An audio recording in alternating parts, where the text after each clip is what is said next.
Word आप सुनेंगे ये आपको चैलेंज करेगा, तैयार करेगा और आपको मालूम होगा कि परमेश्वर क्या है, कैसे वो सोचता है,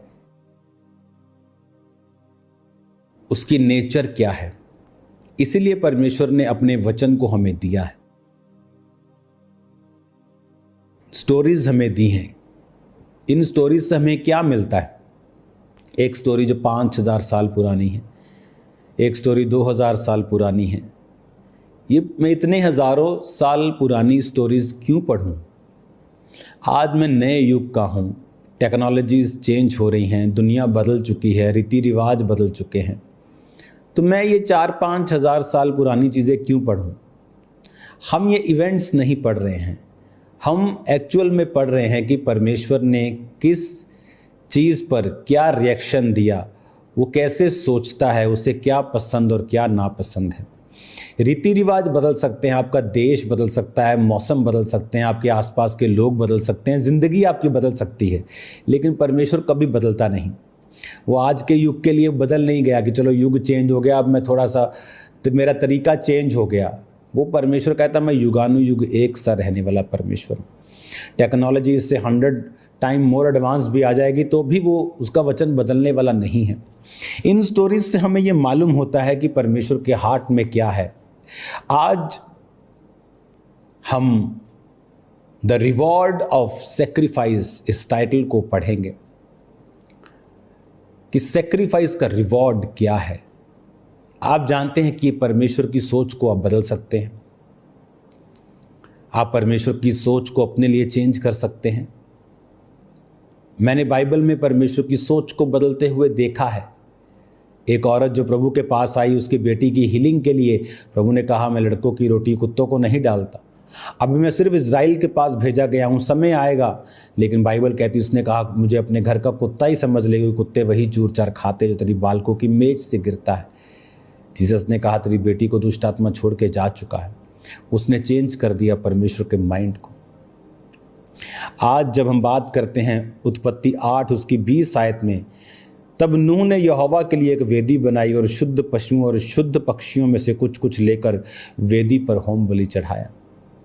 उस समय जब पशु और पक्षी सिर्फ नूह के पास थे, और ऐसा नहीं कि बहुत ज़्यादा बहुतायत के थे, क्योंकि उन्हें रहते कोई शिप में बहुत टाइम नहीं हुआ था। एक साल में कितने बच्चे हो जाएंगे? एक गाय के एक साल में एक बच्चा हो जाएगा। तो फिर भी उसने परमेश्वर के लिए उन प्रेशियस बलिदानों से परमेश्वर के सामने बलिदान चढ़ाया। और 21 में लिखा यहोवा ने सुखदायक सुगंध पाकर सोचा। जब यहोवा के सामने बलिदान गया तो परमेश्वर ने सोचा। हालेलुया। आप परमेश्वर को सोचने पर लगा सकते हैं अपने बलिदानों के जरिए। अब्राहम को याद किया जाता है कि अब्राहम की गोद में लाजर पहुंचाया गया। मूसा और एलिया प्रभु के साथ बातें करते हुए पहाड़ पर दिखाई देते हैं। ये कौन लोग हैं जिन्होंने सेक्रीफाइस किया है? एलिया का सेक्रीफाइस क्या था? लिखा वो हर वक्त परमेश्वर के प्रेजेंस में रहता था, कि वो परमेश्वर की शपथ इसके सामने में उपस्थित रहता हूं। आपने कभी इमेजिन किया क्या एलिया आसमान से उतरा हुआ था? क्या उसकी माँ नहीं होगी, बाप नहीं होगा, बच्चे, वाइफ, किसी के बारे में कोई जिक्र नहीं है। तिशबी एलिया लिखते हैं उसको। एकदम से प्रकट होते हैं ये परमेश्वर के नबी। पहला राजा में जब आप 17 बाप में पढ़ते हैं इन स्टोरीज के बारे में, सैक्रिफाइस, बलिदान, अपनी लाइफ का, अपनी मैं का, अपनी इच्छाओं का। आज हम झट अन्य जातियों में शादी कर लेते हैं और परमेश्वर कहता है कि अपनी इच्छाओं का बलिदान कर, जो तेरे लिए सही है वो कर, जो तू चाहता है वो नहीं। आज जब बलिदान की कमी है तो आग की कमी है। जब लकड़ी की कमी होगी तो आग भी कम जलेगी।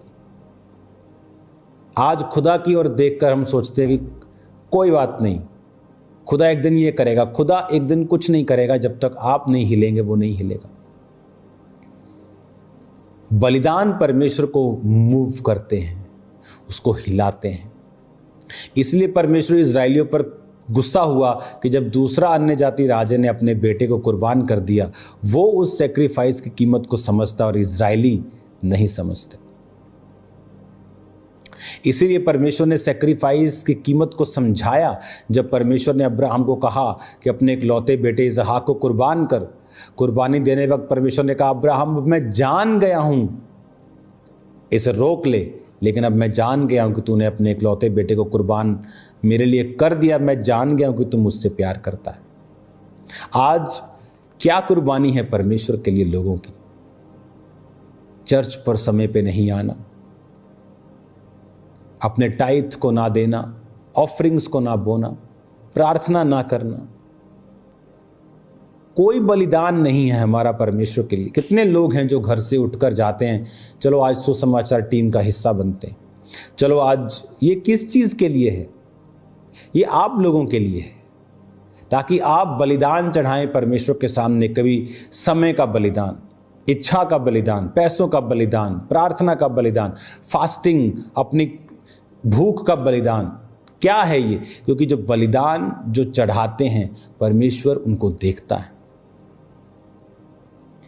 दाऊद ने आज की वैल्यू के हिसाब से 26,000 करोड़ का सोना परमेश्वर को दिया, और प्रभु ने उसके बेटे को कहा, मैं तुझको सबसे अमीर करूंगा, दुनिया में तेरे जैसा कोई नहीं होगा। लोगों को लगता है इत्तेफाक से, क्योंकि सुलेमान तो बुद्धि मांग रहा था, लेकिन प्रभु ने कहा मैं तुझे बहुत कुछ दूंगा, पैसा ऐश्वर्य भी दूंगा। क्यों? उसके पिता का बीज था वो। उसके पिता ने दुनिया का सबसे बड़ा बीज बोया और वो दुनिया का सबसे अमीर परिवार बन गया। हमें लगता है ये इत्तेफाक है। अगर इत्तेफाक तो सैमसन के साथ ऐसा क्यों नहीं हुआ? दूसरे राजाओं के साथ ऐसा क्यों नहीं हुआ? और भी अच्छे राजा हुए, उनके साथ ऐसा क्यों नहीं हुआ? क्योंकि बाइबल कहती है जो हम बोएंगे वो हम काटेंगे। जिस दिशा में हम काम करेंगे उसी दिशा में परमेश्वर हमारे संग होंगे। हालेलुया। हमें ये बात समझने की जरूरत है कि इत्तेफाक से कुछ नहीं होता। जो लोग सैक्रिफाइस करते हैं याद किए जाते हैं। जब परमेश्वर के पांव पर इत्र डाला गया, सैक्रिफाइस किया गया। चेले बोले सैक्रिफाइस करने की जरूरत नहीं थी, पैसा चैरिटी में यूज करते। जीसस ने कहा जब तक इस धरती पर सुसमाचार प्रचार किया जाएगा इसकी बात याद की जाएगी। चेलों को आप याद नहीं करते रोज, चेलों के नाम नहीं पता लोगों को, 12 चेलों के, लेकिन इस औरत के बारे में पता होगा, उसका नाम पता होगा।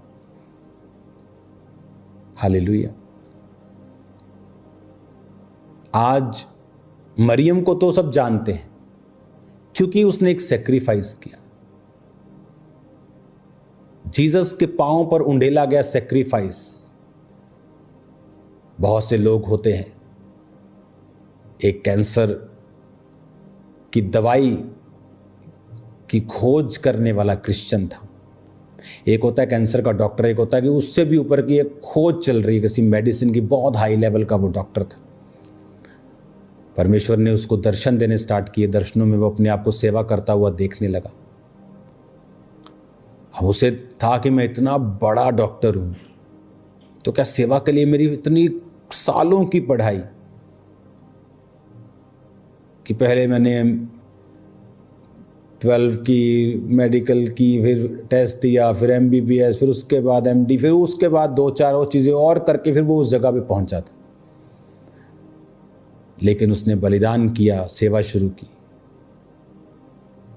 कुछ सालों के बाद उसने उस देश के प्राइम मिनिस्टर को बैप्टिज्म दिया। आपका बलिदान जब बड़ा होता है, आपकी आग, आपका रिजल्ट, आपकी ग्लोरी भी बड़ी होती है।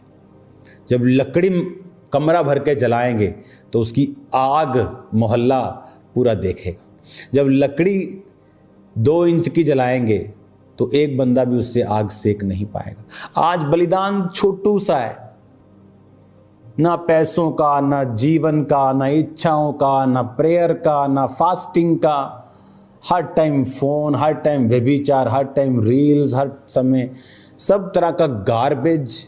और हम सोचते हैं कि आग चाहिए, बड़ा रिवॉर्ड चाहिए। Big sacrifice will bring big reward. आप सेक्रीफाइस नहीं करेंगे, बलिदान नहीं करेंगे। कौन था अब्राहम? बाइबल कहती उसको यकीन हो गया था बच्चा नहीं होगा, झूठ बोल देता था, इंसान था, गलतियां करता था, लेकिन उसको गलतियों की सजा मिलती थी। यानी गलतियां करोगे तो छूट जाओ, लेकिन प्रभु माफ करता था। क्यों मैं इंसानी पहलू के बारे में आज बात कर रहा हूं? फिर भी उसको स्वर्ग में दिखाया जाता है बलिदान की वजह से। अपना घर, अपना कुटुंब छोड़ दे, अपने पिता के घर को, अपने देश को छोड़ के जो देश में दिखाऊं उसके पीछे चल। बलिदान किया उसने। मैंने बलिदान किया अपने दोस्तों का। मैं नहीं गया, अगर मैं जाता शायद मेरी ये क्रिश्चियन लाइफ ऐसी कभी ना होती, क्योंकि मुझ पर वो प्रभाव रखते थे। परमेश्वर ने पहले मुझे दूर किया और फिर मुझे ब्लेस किया। आज बलिदान जो जीरो है, लेकिन आशीष हम बड़ी चाहते हैं। अपनी लाइफ में, अपनी सेवकाई में, अपनी पर्सनल लाइफ में बहुत सारे सेक्रीफाइसेस के बाद ये चीज़ें खड़ी होती हैं, ऐसे ही नहीं। और ये सब ग्रेस है। ग्रेस थी तो कर पाए, है सब ग्रेस, लेकिन हमारा भी एक रोल है। अपना रोल